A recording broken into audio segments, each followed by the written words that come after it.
Welcome students, कैसे हैं आप सभी लोग। आपका अपने चैनल क्विक स्मार्ट टिप्स में बहुत बहुत स्वागत है। जैसा कि हम सीटेट साइंस की तैयारी कर रहे हैं और उसी को कंटिन्यू करते हुए आज हम फिर से अपना प्रैक्टिस सेट देखेंगे, जो कि हमारा 23rd प्रैक्टिस सेट होने वाला है, जिसमें हम एनसीईआरटी बेस्ड फिर से बहुत ज़्यादा इंपॉर्टेंट क्वेश्चन देखने वाले हैं। देखिए, जो ये प्रैक्टिस सेट है ना, ये बहुत ज़्यादा इंपॉर्टेंट है। इनमें से कुछ ना कुछ क्वेश्चन ज़रूर फंसेंगे आपके एग्ज़ाम में, तो आपके सारे प्रैक्टिस सेट जितने भी कराए हैं सबको अच्छे से देखना है और सबके आंसर आपको आने चाहिए, ठीक है। अब देखिए, बहुत से स्टूडेंट ऐसे हैं जो अभी अपर और एग्ज़ाम्स की तैयारी कर रहे हैं, जैसे केवीएस की साइंस की और एस टेट के बच्चे हैं जो साइंस की तैयारी करना चाहते हैं। वो हाई लेवल साइंस वहाँ पर आती है, तो उसके लिए भी परेशान ना हो आप। हमारे चैनल की जब प्लेलिस्ट में जाएंगे ना, तो मैंने वहाँ पर फिजिक्स, केमिस्ट्री और बायोलॉजी के अलग से क्रैश कोर्स पहले से ही करा रखे हैं। फिजिक्स की मोर देन 50 वीडियो जो हैं वो अवेलेबल हैं। केमिस्ट्री की भी काफ़ी सारी वीडियोज़ हैं और बायोलॉजी की भी काफ़ी सारी वीडियोज़ हैं। तो अगर आप उन क्रैश कोर्स को देखेंगे तो बहुत ज़्यादा आपको अदर एग्ज़ाम में साइंस में हेल्प होने वाली है, क्योंकि मैंने उसमें 10th तक की साइंस के टॉपिक जो हैं वो कवर हैं उनके अंदर। तो आप उन वीडियोज़ को ज़रूर देखें। बहुत से स्टूडेंट को उनके बारे में नहीं पता है, तो चैनल की प्ले लिस्ट में वो सारे के सारे क्रैश कोर्स हैं फिजिक्स, केमिस्ट्री और बायोलॉजी के, तो आप उनको ज़रूर देखें। डिस्क्रिप्शन बॉक्स या फिर मैं कम्युनिटी टैब में लिंक उनके आपको दे दूंगी, जिनको भी फर्दर साइंस की तैयारी करनी है। तो आइए शुरू करते हैं आज का प्रैक्टिस सेट और देखते हैं कुछ important question. First question practice set का, a marble tile would feel cold as compare to a wooden tile on a winter morning because the marble tile. सर्दियों की सुबह जो लकड़ी की टाइल की तुलना में संगमरमर की टाइल्स होती हैं वो ठंडी महसूस होती हैं। क्यों? क्योंकि जो संगमरमर की टाइल होती है ना, वो ऊष्मा की अच्छी चालक होती हैं एज़ कम्पेयर टू लकड़ी की टाइल जो वुडन टाइल है। देखिए, इसको समझते हैं। देखिए, ये आपकी क्या है, मार्बल की टाइल है, तो इसके अंदर टेम्परेचर ज़्यादा होगा, क्योंकि बाहर ठंड है तो बाहर का टेम्परेचर कम है। और जो हीट का एक्सचेंज होता है, ऊष्मा का प्रवाह होता है, फ्लो होता है, वो हाई टेम्परेचर से लो टेम्परेचर की तरफ होता है। क्योंकि मार्बल की टाइल के अंदर टेम्परेचर ज़्यादा है, बाहर का टेम्परेचर ठंडा है, और मार्बल जो है वो हीट का अच्छा चालक है, संवाहक है, ऊष्मा का प्रवाह कर देगा, तो अपने अंदर से जो हीट है ना वो बाहर निकल जाएगी। और वो जो ठंडी हवा है ना, वो जो टेम्परेचर डाउन हो गया है वो उसके अंदर एक्वायर हो जाएगा, जिसकी वजह से जो मार्बल की टाइल है ना वो भी क्या हो जाएगी, ठंडी हो जाएगी। क्यों? क्योंकि उसने अपने अंदर से जो हीट है ना उसको बाहर निकाल दिया। और क्यों निकाल दिया? क्योंकि वो अच्छा कंडक्टर है हीट का, as compare to wooden tile. जो लकड़ी की टाइल है ना, उसके अंदर की जो ऊष्मा होगी ना वो बाहर नहीं निकल पाएगी, और इसीलिए वो इतनी ठंडी नहीं होगी। क्योंकि बाहर जब वो नहीं निकलेगी हीट, तो जो ठंडी हवा है, जो ठंडी एयर है, वो भी नहीं आ पाएगी, क्योंकि ऊष्मा का प्रवाह ही नहीं हो पा रहा है। तो जिस कारण क्या होगा, जो वुडन की टाइल है, लकड़ी की टाइल है, वो कम ठंडी होगी एज़ कम्पेयर टू आपकी जो मार्बल की टाइल है, संगमरमर की टाइल है। तो आंसर जो होगा यहाँ पर ऑप्शन नंबर ए होगा, is a better conductor of heat. जो मार्बल की टाइल है, संगमरमर की टाइल है, वो लकड़ी की तुलना में ऊष्मा, यहाँ पर गर्मी लिख दिया है, ये ऊष्मा होगा, ऊष्मा का बेहतर संवाहक है, अच्छा चालक है, अच्छा कंडक्टर है मार्बल की टाइल, इसलिए वो ज़्यादा ठंडी होगी। तो ऑप्शन नंबर ए यहाँ पर बिल्कुल सही है। Next question, question number second, X and Y measure their body temperature. X found her to be 98.6 degree Fahrenheit and Y recorded 37 degree Celsius. Which of the following statement is true. X और Y ने अपने शरीर का तापमान जो है उसको मापा है, और एक्स के शरीर का जो तापमान है वो 98.6 डिग्री फ़ारेनहाइट में है, और वाई के शरीर का जो तापमान है वो 37 डिग्री सेल्सियस में है। तो हमें बताना है कौन सा कथन सत्य है। क्वेश्चन सिंपल है और सीटेट में इसी तरह से क्वेश्चन बन जाते हैं, ठीक है। तो दोनों का टेम्परेचर क्या है, नॉर्मल है, क्योंकि ये हमारी बॉडी का नॉर्मल टेम्परेचर ही तो है। हमारी बॉडी का नॉर्मल टेम्परेचर क्या होता है, फ़ारेनहाइट में तो होता है 98.6 डिग्री, और हमारा सेल्सियस में कितना होता है, 37 डिग्री। तो ये बात भी आप याद रखेंगे। देखिए, एक चीज़ और याद रखना है, ये 98.6 होता है, डिक्रीजिंग ऑर्डर में है। 9 के बाद 8 आया, फिर 6 आया। क्यों बताया मैंने ये? क्योंकि कभी कभी ऑप्शन कैसे दे देता है, 96.8, और बच्चे कंफ्यूज हो जाते हैं इसमें। तो 98.6 होता है, ना कि 96.8। याद रखिए, पहले 9 फिर 8 फिर 6 आएगा, डिक्रीजिंग ऑर्डर चल रहा है। तो ये हमारा फ़ारेनहाइट में टेम्परेचर होता है हमारी बॉडी का, और ये हमारा सेल्सियस में टेम्परेचर होता है, और ये हमारी बॉडी का नॉर्मल टेम्परेचर होता है, सामान्य ताप होता है। तो ऑप्शन नंबर सी यहाँ पर बिल्कुल सही हो जाएगा। Both have normal body temperature. दोनों के शरीर का तापमान कैसा है, सामान्य है। तो ऑप्शन नंबर सी सही है। Next question, question number 3। X has 3 thermometer as shown in a figure. Figure में 3 थर्मामीटर दिए हैं। He want to measure the temperature of his body and that of boiling water, which thermometer should he choose. X के पास क्या है, 3 thermometer हैं जैसे हमें चित्र में दिखाए गए हैं। वह अपने शरीर का तापमान और उबलते हुए पानी के तापमान को मापना चाहता है। तो बताइए उसे कौन कौन से थर्मामीटर किस हिसाब से चुनने चाहिए। देखिए जो ऊपर वाला थर्मामीटर है ये हमारा बॉडी का टेम्परेचर नापने वाला थर्मामीटर ही होता है, जिसे हम क्लिनिकल थर्मामीटर भी बोलते हैं। सेम ऐसी जो 3rd नंबर पर थर्मामीटर है, इससे भी बॉडी का टेम्परेचर नापा जाता है। इसे भी हम अपने आर्मपिट में रख लेते हैं तो वहाँ पर भी हम टेम्परेचर को माप सकते हैं। ये थोड़ा इलेक्ट्रॉनिक तरीका है मापने का, और ये पहले यूज़ होता था और अभी भी कहीं जगह यूज़ होता है। और इसके अंदर क्या होती है, मरकरी होती है, पारा होता है। तो ये जो पहला वाला डायग्राम है और ये जो तीसरा वाला डायग्राम है, इन दोनों के जो थर्मामीटर हैं उससे हम बॉडी का टेम्परेचर जो है वो माप सकते हैं। और ये जो बीच वाला थर्मामीटर है, हमने नोट्स में भी देखा था, बड़ा सा थर्मामीटर होता है, ठीक है। इसका यूज़ किस लिए होता है, बॉइलिंग वाटर के लिए यूज़ होता है। तो यहाँ पर जो आंसर होगा वो ऑप्शन नंबर ए ही होगा।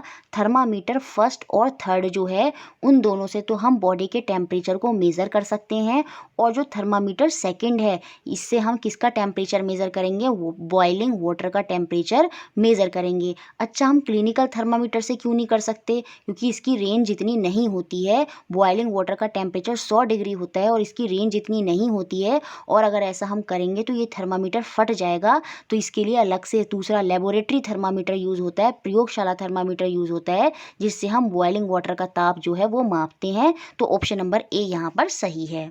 Next question, question number 4। The rearing of silk worm for obtaining silk is called. रेशम प्राप्त करने के लिए रेशम के कीटों के पालन को हम क्या बोलते हैं। सिंपल सा आंसर होगा ऑप्शन नंबर सी, सेरीकल्चर। और इम्पॉर्टेंट है, याद रखिए, जो हम सिल्क निकालते हैं, पहले हम क्या करते हैं, मलबरी लीव्स पर क्या होती है, जो इंसेक्ट होते हैं वो अंडे देते हैं, ठीक है। फिर वो अंडे किस में, वहाँ पर कोकून बनता है, और उस कोकून से हम क्या करते हैं, सिल्क निकालते हैं, ठीक है। तो ये जो इंसेक्ट से, मॉथ वगैरह से जो सिल्क निकालने की प्रक्रिया होती है, वही हमारी रेशम के कीटों का पालन करना, ये क्या कहलाता है, ये हमारा सेरीकल्चर कहलाता है। तो ऑप्शन नंबर सी यहाँ पर बिल्कुल सही है। नेक्स्ट क्वेश्चन, क्वेश्चन नंबर 5, जो कि काफ़ी इंपॉर्टेंट है। विच of the following is not a type of silk. निम्नलिखित में से कौन सा रेशम का एक प्रकार नहीं है। देखिए जो मलबरी सिल्क है, जी हाँ, ये बिल्कुल एक प्रकार है शहतूत रेशम, क्योंकि शहतूत के पत्तियों पर ये रेशम होता है, वहाँ पर इंसेक्ट अपने बच्चे अंडे देते हैं और फिर वहीं से क्या होता है, आपका सिल्क जो है ऑब्टेन करा जाता है। सेम ऐसे ही तसर सिल्क जो होता है, ये भी एक सिल्क का ही टाइप होता है। सेम ऐसे ही मूंगा सिल्क भी होता है। मॉथ रेशम कोई नहीं होता, याद रखिए, मॉथ रेशम कोई भी नहीं होता। मलबरी सिल्क होती है, तसर सिल्क होती है और मूंगा सिल्क होती है, मॉथ सिल्क नहीं होती। तो यहाँ पर क्या आंसर होगा, ऑप्शन नंबर डी जो है यहाँ पर आंसर होगा। Next question, question number 6। Silk fibre is obtained from. रेशम का जो फाइबर है वो हमें कहाँ से मिलता है, और अभी हमने पीछे भी देखा था, वो हमें ककून से मिलता है। तो ऑप्शन नंबर सी यहाँ पर बिल्कुल सही होगा।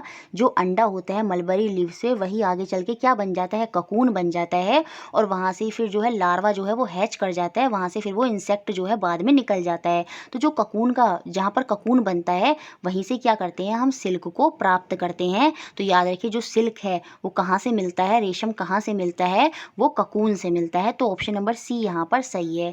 अब देखिए यहाँ पर एक चीज़ और है, यहाँ पर लिखा है फाइबर। तो याद रखिए, फाइबर और फैब्रिक में बहुत अंतर होता है। फाइबर क्या होता है, जैसे ककून से हमें खाली जो सिल्क है वो मिल गया, जैसे फ्लीज ऑफ शीप से हमें वूल मिल गई, है ना, जैसे जो भेड़ वगैरह होती है उनसे हमें वूल मिलती है।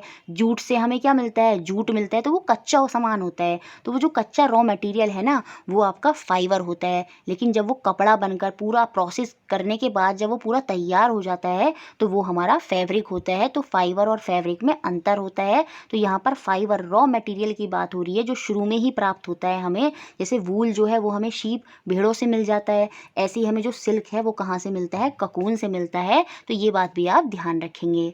Next question, question number 7।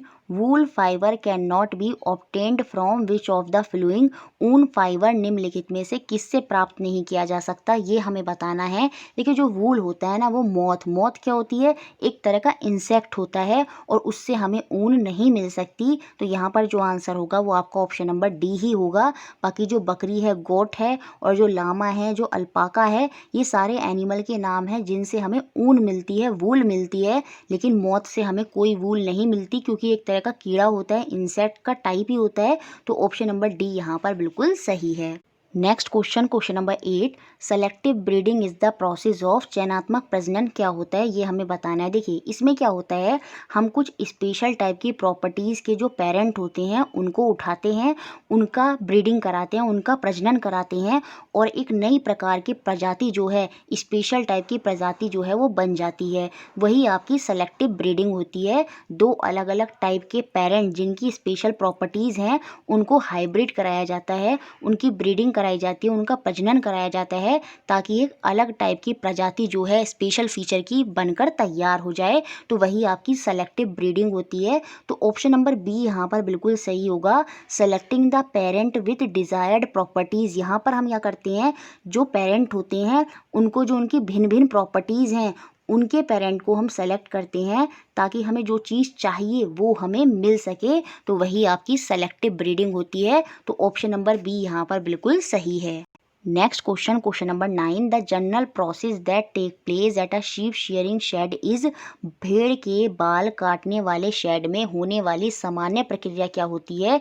यहाँ पर तो बाल काटना लिख दिया है तो वो ऑप्शन नंबर ए ही यहाँ पर सही है, रिमूवल ऑफ फ्लीज। कभी कभी बाल काटने की जगह हिंदी में भी शेयरिंग ही वो लिखेगा। शेयरिंग का मतलब ही क्या होता है, जो शीप है, जो भेड़ है, उसके बालों को काटना, रिमूवल ऑफ फ्लीज, यही आपका जनरल प्रोसेस होता है। तो ऑप्शन नंबर ए यहाँ पर बिल्कुल सही होगा, रिमूवल ऑफ फ्लीज, ऊन को हटाना ही क्या होता है आपका शेयरिंग होता है। ठीक है, अब देखिए सबसे पहले शेयरिंग ही होती है, वूल को जो ऊन है उसको शीप पे से हटाया जाता है। उसके बाद क्या होता है, उसके बाद स्काउरिंग होती है। स्काउरिंग क्या होता है, washing of sheep fibre to remove grease, जो गंदगी वगैरह है उसको हटाना, वॉश करना आपका क्या कहलाता है, स्काउरिंग कहलाता है। तो शेयरिंग के बाद आपकी स्काउरिंग होती है और उसके बाद होती है सॉर्टिंग। सॉर्टिंग का मतलब क्या होता है, separating hair of different texture, जो अलग अलग बनावट के बाल हैं उनको अलग करना। जैसे जो शीप होती है ना उसके शोल्डर के बाल जो होते हैं ना वो बहुत अच्छे होते हैं, कुछ अलग अलग हिस्सों के बालों की क्वालिटी अलग अलग होती है, तो बालों को अलग अलग करा जाता है जिसको हम सॉर्टिंग बोलते हैं। तो तीसरे नंबर पर सॉर्टिंग होती है। सबसे पहले तो शेयरिंग होगी, बालों को काटना, उसके बाद स्काउरिंग होगी, उनको साफ करना, उसके बाद सॉर्टिंग होती है, उनको अलग अलग छांटना। फिर क्या होता है, rolling of sheep fibre into यान। यान क्या होता है आपका धागा, फाइबर से क्या बनाया जाता है, यान, और यान से आपका क्या बनता है, फैब्रिक। ये क्वेश्चन भी बना है, सीक्वेंस पूछा है। तो पहले फाइबर होता है, फाइबर से आपका यान, यान क्या होता है आपका धागा जो होता है, सिंगल धागा, वो यान होता है। फाइबर से हम यान बनाते हैं और यान से आपका क्या बन जाता है, आपका फैब्रिक बन जाता है। ठीक है, तो ये भी चीज़ याद रखनी है। तो rolling of sheep fibre into यान ये बाद में होता है। तो यहाँ पर आंसर जो है ऑप्शन नंबर ए है। बाकी का प्रोसेस भी मैंने आपको इसमें समझा दिया है। Next question number 10, reeling of silk is, रेशम की जो रीलिंग होती है हम उसको क्या कहते हैं, ककून। जो ककून होता है उससे जब हम धागे को निकालते हैं वही प्रक्रिया आपकी रीलिंग कहलाती है। याद रखिए, तो ऑप्शन नंबर डी यहाँ पर सही होगा, the process of taking silk thread from cocoon, cocoon से रेशम के धागों को लेने की प्रक्रिया ही आपकी रीलिंग ऑफ सिल्क कहलाती है। तो ऑप्शन नंबर डी यहाँ पर बिल्कुल सही है। Next question number 11, silk worm secret fibre made of, जो रेशम का कीटाणु पूरा प्रोसेस में बनता है वो सीक्रेट करता है फाइबर को, और वो फाइबर किसका बना होता है ये हमें बताना है। तो वो फाइबर प्रोटीन का बना होता है, बहुत ही इंपॉर्टेंट है, इसको ध्यान रखना है। फाइबर किसका बना होता है, प्रोटीन का बना होता है। देखिए जो ककून होता है, ककून क्या होती है, वो स्टेज होती है जहाँ पर एक शेल कवरिंग बन जाती है जिसके अंदर आपका जो सिल्क वॉर्म है, जो कीटाणु है, जो आपका इंसेक्ट बनेगा वो प्यूपा की फॉर्म में होता है, और वो जो प्यूपा है 1 वीक 1 हफ्ता राउंड लेता है, और वहाँ से वो टूट जाती है आपकी ककून की जो शेल होती है, और वो जो प्यूपा है आपका मॉथ में छोटा इंसेक्ट में बन जाता है। छोटा इंसेक्ट का टाइप जो है वो मॉथ होता है, और फिर वो पूरा एक इंसेक्ट बनकर तैयार हो जाता है। तो ये पूरा एक प्रोसेस रहता है आपका, जहाँ से ये पूरी सिल्क रिलीज होती है, मिलता है हमें। तो उनका जो सिल्क वॉर्म है, जो कीटाणु है ना, वो अपने सलाइवरी ग्लैंड से फाइबर को रिलीज करता है, और जो वो फाइबर है ना वो प्रोटीन का बना होता है। और ये भी याद रखेंगे कौन कौन से प्रोटीन का बना होता है, सेरिसिन का और फाइब्रोइन का। तो ये दोनों प्रोटीन के नाम भी याद रखने हैं, और फिलहाल ये भी याद रखना है कि ये फाइबर किसका बना होता है, प्रोटीन का। तो ऑप्शन नंबर सी यहाँ पर बिल्कुल सही है। Next question, question number 12, which of the following statement is incorrect. निम्नलिखित में से कौन सा कथन गलत है, ये हमें यहाँ पर बताना है। Silk worms are caterpillar of silk moth. रेशम कीट रेशम के पतंगों के कैटरपिलर होते हैं। जी हाँ, ये बात बिल्कुल सही है। लास्ट में हमने देखा था प्यूपा हैच होकर क्या बनता है, मॉथ बनता है, वही आपका सिल्क मॉथ कहलाता है। तो ये बात बिल्कुल सही है यहाँ पर। ठीक है, yak hair are used to make woollen fabric. जी हाँ, जो याक होता है ना, ये एक प्रकार का जानवर है जिसका यूज़ करा जाता है ऊनी कपड़ों को बनाने के लिए, और ये ठंडे इलाके में नेपाल और तिब्बत की साइड पाया जाता है, जो देखने में बिल्कुल गाय या फिर भैंसों की तरह लगता है, बफेलो की तरह लगता है, लेकिन इसके ऊपर हेयर बहुत ज़्यादा होते हैं, बाल जो होते हैं ना वो बहुत ज़्यादा होते हैं, और उन बालों को शेयर करा जाता है, काटा जाता है, और जिसको यूज़ करा जाता है वुलन ऊनी कपड़ों को बनाने में। In India camels and goat are generally reared for obtaining wool. Bharat में ऊँट और बकरियों को आमतौर पर ऊन प्राप्त करने के लिए पाला जाता है। जी नहीं, यहाँ पर शीप जो भेड़ होती हैं उनको पाला जाता है। तो यही ऑप्शन हो गया यहाँ पर गलत। इंडिया में कैमल और बकरियों को नहीं रियर्ड करा जाता, उनको नहीं पाला जाता, यहाँ पर शीप को पाला जाता है, ज़्यादातर भेड़ों को पाला जाता है। तो यही ऑप्शन है गलत। बाकी फोर्थ ऑप्शन देखते हैं, in the process of obtaining wool. जब हम ऊन को प्राप्त करते हैं, वूल फ्रॉम फ्लीस, कटाई करने के बाद जब हम उसको शीयर्ड कर देते हैं। Sorting is done after scouring. जी हाँ, स्काउरिंग के बाद शॉर्टिंग होती है। स्काउरिंग क्या होती है, यहाँ पर छटाई लिख दिया है, यहाँ पर होगा वॉशिंग, मतलब धुलाई। धुलाई के बाद आपकी छटाई की जाती है। तो पहले धुलाई होती है, स्काउरिंग होती है, सफाई की जाती है आपकी जो फ्लीज है, जो ऊन है, और उसके बाद उसकी सॉर्टिंग होती है, छटाई होती है, उसको छांटा जाता है। तो ये ऑप्शन भी यहाँ पर सही है। तो गलत कौन सा है, option number C. Next question, question number 13, जो कि हमारा पेडागोजी से है। A science teacher wishes to assess her student on different process skill. Which one among the following tool would be the most appropriate for her purpose. कोई विज्ञान शिक्षिका अपने छात्रों का विभिन्न प्रक्रमण कौशलों में मूल्यांकन करना चाहती है। छात्रों के विभिन्न प्रक्रमण कौशलों का मूल्यांकन करने के लिए नीचे दिया गया कौन सा साधन सर्वाधिक उपयुक्त होगा। देखिए, प्रोसेस स्किल में क्या होता है, बच्चे स्टेप बाय स्टेप चीज़ों को करते हैं, जैसे लैब में जाकर करते हैं। पहले उन्होंने क्या होगा, जैसे केमिस्ट्री में कोई कार्य करना है, कोई प्रक्रिया करनी है, तो पहले वो ट्यूब लेंगे, उसमें कोई एक्सपेरिमेंट करना है, तो उसको स्टेप बाय स्टेप करेंगे। तो अलग अलग तरह के प्रोसेस स्किल में टीचर देखना चाहता है कि बच्चे किस तरह से कार्य कर रहे हैं, उनका मूल्यांकन करना चाहता है। तो वो टीचर कैसे कर सकता है, प्रोसेस स्किल की बात जहाँ होगी वहाँ पर बच्चे कोई चीज़ कर रहे होंगे, ठीक है, प्रोसेस में कोई चीज़ हो रही होगी, तो उसका मूल्यांकन कैसे हो सकता है, उसका मूल्यांकन तभी हो सकता है जब टीचर उसको देख रहा होगा। देखने का मतलब उसको ऑब्जर्व कर रहा होगा। तो यहाँ पर होगा answer option number C, observation schedule, प्रेषण सूची। जब टीचर प्रेषण करेगा, ऑब्जर्व करेगा, ऑब्जर्वेशन करते हुए देखेगा कि बच्चा कैसे कैसे काम कर रहा है, तब वो पता कर पाएगा, उसका मूल्यांकन कर पाएगा। तो ऑप्शन नंबर सी यहाँ पर बिल्कुल सही है। Next question, question number 14, an 8th class student make the statement heavy object sink in water. और जो लाइट ऑब्जेक्ट होते हैं वो फ्लोट करते हैं। बच्चा ये कहता है जो भारी वस्तुएं होती हैं वो तो पानी में डूब जाती हैं, और जो हल्की वस्तुएं होती हैं वो पानी में तैरती हैं। इसका मतलब बच्चा सिर्फ ये समझ रहा है कि जो भार है, भार पर निर्भर कर रहा है। अगर ऑब्जेक्ट भारी है तो वो डूब जाएगा, अगर वो हल्का है तो वो तैरता रहेगा। ये बात उसकी क्या है, गलत है। How is the science science teacher of class 8 best advice to react. तो उस समय वो कैसे प्रतिक्रिया करेगी कक्षा 8 की शिक्षिका जब बच्चे ने ये कहा कि भारी वस्तुएं तो जल में डूब जाती हैं और हल्की वस्तुएं जल में तैरती रहती हैं। तो इस चीज़ पर बच्चा जो गलत चीज़ बोल रहा है उसको कैसे बताएगी, कैसे समझाएगी टीचर, ये हमें बताना है। Accept the statement as it indicate child idea and need to be respected. इस कथन को स्वीकार कर लेना चाहिए क्योंकि यह बच्चे की संकल्पना को इंगित करता है जिसका आदर किया जाना चाहिए। ठीक है, लेकिन बेस्ट ऑप्शन नहीं है। बच्चे की समस्या को दूर भी तो करना है जो उसने गलत थॉट अपने माइंड में रख रखा है, क्योंकि जो सिंक का प्रोसेस होता है ये तो पानी हटाना, जितना पानी डिस्प्लेस कोई ऑब्जेक्ट करेगा उसकी वजह से होता है। आर्किमिडीज का प्रिंसिपल चलता है यहाँ पर। जैसे जो हैवी ऑब्जेक्ट है, ज़रूरी नहीं है कि लाइट ऑब्जेक्ट फ्लोट करे। कभी कभी जो शिप है हमारा, जो बोट होती है वो तैरती रहती है, वो तो भारी है, लेकिन जो पिन होती है अगर हम उसको पानी में डालें तो वो डूब जाती है। तो वो तो वहाँ पर आर्किमिडीज का प्रिंसिपल है, लेकिन बच्चा ये समझ रहा है कि भारी ऑब्जेक्ट डूब जाएगा, हल्का ऑब्जेक्ट तैरता रहेगा।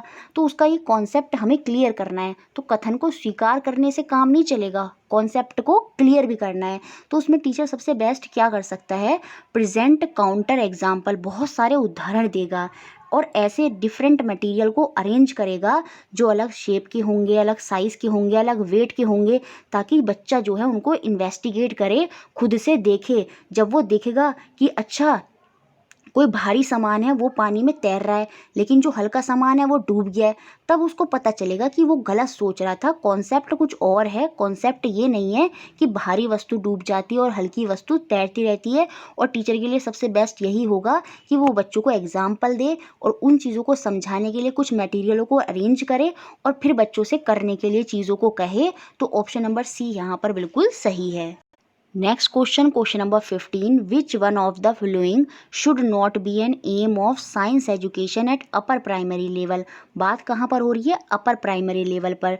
निम्नलिखित में से विज्ञान शिक्षण का कौन सा लक्ष्य उच्च प्राथमिक स्तर पर नहीं होना चाहिए। विज्ञान शिक्षा को सीखने वाले के प्रतिदिन के अनुभव से संबंधित करना, ये तो बिल्कुल सही है। साइंस डेली लाइफ से ही रिलेट कर समझाई जाती है। कोई भी टॉपिक समझाना है तो उसको डेली लाइफ के एग्जाम्पल देकर ही बच्चों को समझाया जाता है। और आपने एनसीईआरटी की बुक में देखा भी होगा, relating science education to everyday experience of learner. तो ये तो एम होता है और यहाँ पर बोल रहा है कि कौन सा एम नहीं है। Nurturing the curiosity and cultivation of scientific temper, जी हाँ, जिज्ञासा का पोषण और वैज्ञानिक स्वभाव का बच्चे के अंदर विकास करना, ये तो बहुत बड़ा एम है साइंस का। तो ये भी नहीं होगा।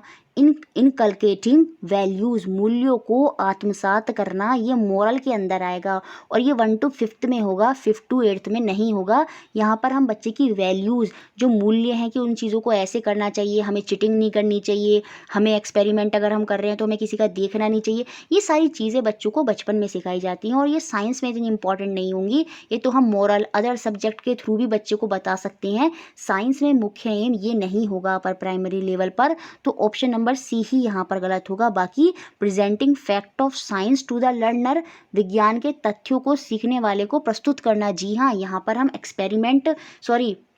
यहाँ पर जो लॉज वगैरह होते हैं, जो फैक्ट हैं, जो थ्योरम है, जो थ्योरीज़ हैं, जो प्रूफ की हैं साइंटिस्टों ने, उन चीज़ों को प्रेजेंट करते हैं बच्चे के सामने। ये बात बिल्कुल सही है। तो ऑप्शन नंबर सी ही यहाँ पर गलत होगा। तो इस तरह से ये हमारे 15 क्वेश्चन थे। मुझे लगता है सारे क्वेश्चन सभी स्टूडेंट को क्लियर हो गए होंगे। वीडियो हर स्टूडेंट को लाइक करना है अगर उसको अच्छी लगी है, क्योंकि बहुत मेहनत लगती है इन सब चीज़ों में। आप अगर लाइक कर देते हैं तो उससे बस एक पॉजिटिव वाइब आ जाती है और अंदर से मन होता है कि हाँ चलो बच्चों को चीज़ें पसंद आ रही हैं जो हम कर रहे हैं मेहनत। ठीक है, तो वीडियो को लाइक कर दें, आप शेयर करें ज़्यादा से ज़्यादा लोग ताकि जुड़ जाएं हमारे साथ। और अगर सब्सक्राइब नहीं किया तो वो भी प्लीज़ ज़रूर कर दें और बस इसी तरह हमारे साथ बने रहें। Thank you for watching.